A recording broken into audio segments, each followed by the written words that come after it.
Just one question regarding your takes on Ethereum, because it seems to be various things that kind of like slow down the development there, right?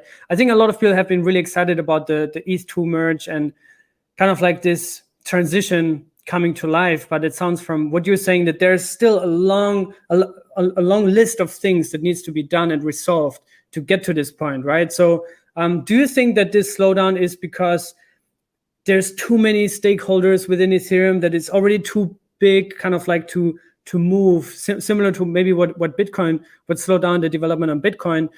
Or do you think it's just because there have been other breakthroughs in terms of innovation, also in the proof of stake front and interoperability, that developers and people are just more interested to rather build their own things? What do you think are the reasons for the slowdown in the development on Ethereum? So we should clarify that there's a difference between the consensus protocol of the chain and the execution environment that it runs, right? So Ethereum, for instance, currently it uses Nakamoto consensus with proof of work to build new blocks. And it uses the Ethereum virtual machine to actually validate individual transactions.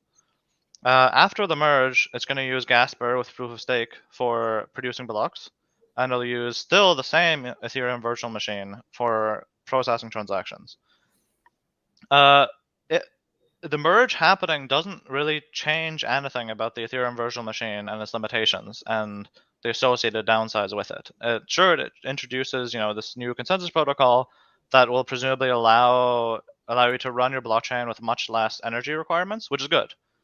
But beyond that, it doesn't fundamentally allow things like Ethereum to process more transactions per second, or it doesn't allow Ethereum to process transactions in different, better ways. For instance, an old colleague of mine at Quilt is working on EIP 3074, if I remember well, which essentially is kind of like a pseudo account abstraction mechanism.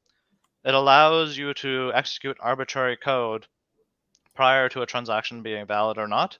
And this arbitrary code could include atomic calls to multiple contracts. And ignoring all the technobabble that I just said, just know that EIP 3074 would allow you to do in a single transaction an approve, then a transfer from for tokens. Because you know how currently you have to do two transactions. You first have to do an approve to approve your tokens to a contract, then you have to do a transfer from to actually transfer your tokens.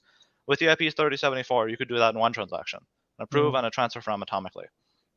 So there's a bunch of innovations like this happening. Wait, I got lost. What was your question again?